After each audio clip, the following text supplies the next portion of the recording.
Hello everyone, I'm Dr. Kalpana. Today we are going to learn about Corporate Insolvency Resolution Process. As in the first video of Insolvency and Bankruptcy Code 2016, which provides a comprehensive legal framework for resolving insolvency of corporate persons. Part 2 of this code from section 4 to 77 deals with insolvency resolution and liquidation of corporate persons, divided into 6 chapters covering the entire process from initiation to penalties. So, in this lecture today, we would be understanding certain important definitions which are required to be understood in order to understand insolvency resolution process, without which we cannot understand the advanced study of this code. So procedural requirement that govern this critical legal mechanism in India's financial regulatory system. So structure of insolvency and bankruptcy code, beginning from section 4 to 32 is the first chapter, corporate insolvency resolution. Second part of this code provides from section 33 to 54 liquidation process. Section 55 to 58, it deals with fast track resolution. And section 59 deals with voluntary liquidation. Section 66, 60 to 67, adjudicating authority, that is National Company Law Tribunal. Section 68 to 77 deals with offenses, identification of offenses, and penalties. So this is the legal framework and chapterization of insolvency resolution process under this code.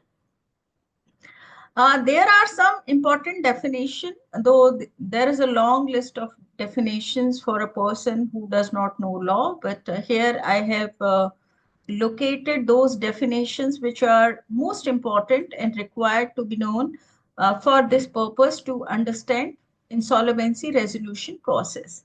So first we need to know, since we are talking about corporate insolvency, so first is we need to know who is corporate person.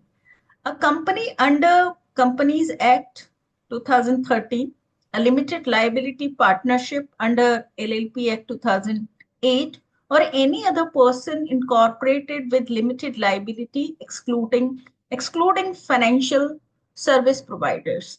So corporate person on whom this code is applicable are excluding financial service providers, means banks, NBFCs, etc. Second is who is a corporate debtor. So corporate person who owns a debt to any person is a debtor under this definition.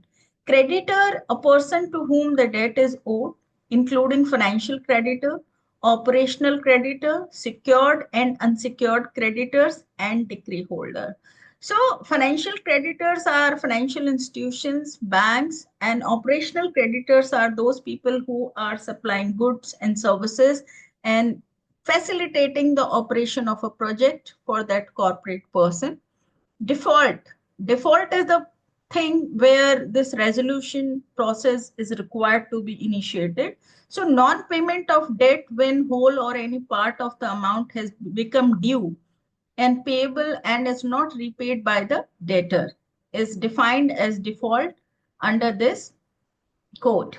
So understanding these definitions is crucial as they determine the scope and applicability of insolvency resolution process. So code carefully distinguishes between different types of entities and creditors to ensure appropriate treatment under various circumstances. Types of creditors and their claims, which is important. There are two types of creditors, financial creditors and operational creditors. So financial creditor is a person to whom a financial debt is owed, including assignees, transferees of such debt. For example, banks, financial institutions, bondholders, claim bases, loan agreements, debt securities, etc. Operational creditors is a person to whom an operational debt is owed, including legal assignees or transferees. For example, supplies, employees, government authorities. Claim basis is provision of goods, services, employment dues, statutory dues are called operational creditors. So code makes a clear distinction between financial and operational creditors, which affects their rights and standing in insolvency resolution process. So this distinction is important as it determines the nature of claims and process for their verification and satisfaction. This structure is very important to understand how uh, initiating the insolvency resolution process. So here there is a flow chart which makes uh, easy for you to understand how does it initiate. So first is default when any due debt is defaulted by the debtor, who is a corporate debtor, as we have already discussed about it. Then there is a process starts with default, appointment of an insolvency professional. As we, in my first video, if you remember, there are three kinds of people who have to register with Insolvency and Bankruptcy Board of India. Insolvency professional agencies, insolvency professionals, and information utilities. So now their role starts here in this chart.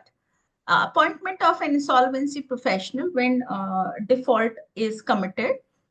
Moratorium period, that is a period which is given to the debtor as per principles of natural justice when there is an appointment of insolvency professional to prepare his defense or say anything about what solution debtor, corporate debtor has. So moratorium period is given 180 days or 270 days. And then we do not find any positive response or solution from the corporate debtor, then there is a credit committee formation. Now, question is, who are the members of credit committee formation? 75% of the creditors to approve that resolution plan. So 75% creditors are financial creditors and operational creditors who are required to be the part of credit committee formation. So there might be possibility of yes or no. So, for example, there is a resolution plan which has been prepared by insolvency professional to go ahead in order to give people who are the stakeholder of that whole project. If 75% creditor approve that plan, then plan will be implemented. In case 75% creditors say no, means no approval to that plan because they do not find that plan is convincing, then assets of the corporate debtor would be going for liquidation. Liquidation means they would be auctioned, they can be sold out so that financial creditors and operational creditor can be given their due debt. So insolvency resolution process begins when corporate debtor defaults on payment, and threshold for initiating the process was increased to 1 crore in March 2020, making it applicable only to significant defaults. Earlier, when code came into existence, it was 1 lakh to 1 CR, but now minimum pecuniary jurisdiction of this code is 1 CR. Any case for insolvency resolution goes to National Company Law Tribunal, should be of minimum 1 crore. So application can be filed by financial creditors and operational creditors or corporate debtor itself. These are the people who can initiate the application for insolvency resolution process.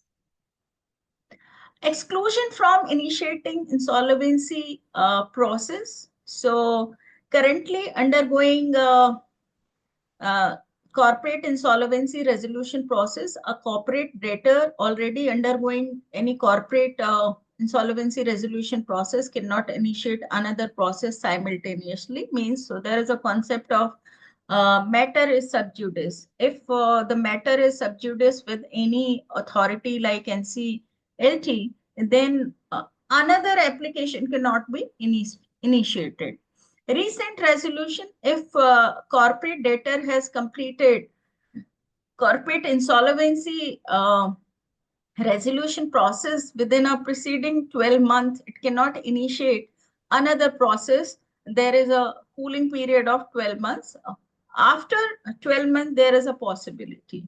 Violation of previous plan, a financial creditor who has violated terms of resolution plan approved in preceding 12 months cannot initiate that process. Means there is a plan which has been approved by 70% of the credit formation committee, 75% of the members of credit formation committee, and there is a violation by the creditor, then also they cannot initiate any other insolvency process. Liquidation order issued, if liquidation order has been made against a corporate debtor, insolvency resolution cannot be initiated. So section 11 of the code specifies the circumstances where corporate debtor is not entitled to initiate insolvency resolution process. These restrictions prevent misuse of the process and ensure that it is used as intended for genuine resolution of insolvency rather than as repeated mechanism to avoid obligations. Financial service providers exclusion. These are the people who are not allowed to initiate any insolvency resolution process. As we have already discussed it earlier also, but that is the part of the structure of this topic. So we cannot avoid this. So banks, commercial and cooperative banks regulated by Reserve Bank of India, financial institution, non-banking financial companies and other lending institution, financial institutions, insurance companies, life and general insurance providers regulated by RDAI, asset reconstruction companies, which are the part of SARFAESI Act 2002, entities specializing in managing distressed asset, investment entities, mutual fund, collective investment schemes, pension funds. These all are excluded from the ambit of who cannot initiate any insolvency resolution process. So the code especially excludes financial service providers from its definition of corporate person. So this exclusion exists because these entities are regulated by specialized agencies, RBI, SEBI, and RDAI. So their failure could have systematic applications requiring a specialized resolution mechanism rather than the general insolvency process. So these corporate persons are having different mechanism when it comes to debt default. Resolution process and timeline, which is important part of this structure. First, admission of application. The process begins with the admission of application by adjudicating body, that is National Company Law Tribunal for the purpose of this code.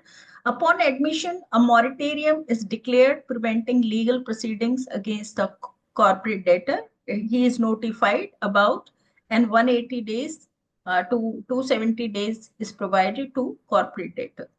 Appointment of resolution professionals. An interim resolution professional is appointed initially, followed by a resolution professional who takes control of corporate debtors' asset and manages operations. You must have heard resolution professionals, very common, where the builder is leaving the project and declaring himself as insolvent, and there is a process of bankruptcy initiate against him, and resolution professional is appointed to manage all the assets of the corporate debtor. Committee of creditor formation, financial creditors from committee of creditors that make key decisions in resolution process, including approving or rejecting a resolution plan, as I have already discussed and explained that how this committee is formed. There are financial creditors and operational creditors whose 75% voting right is important to approve the plan or to reject the plan. So resolution plan implementation, if a viable resolution plan is approved by committee of creditors and adjudicating authority, it is implemented to resolve the insolvency. So insolvency resolution is basically providing resolution to the all stakeholder, even it includes corporate debtors also. So entire resolution process is designed to be completed within a time-bound manner, typically 180 days, extendable another 90 days. If no resolution plan is approved within this period, corporate debtor proceed to liquidation. Liquidation means here his assets would be going for liquidation, and first on priority basis, financial creditor would be settling their debt, and then operational creditors, whatever is left, then it is for the employees and other people who are the stakeholder of that plan. If there any insolvency occurs or debt default occurs. So with this, I would end here. Thank you so much. Happy learning. Take care.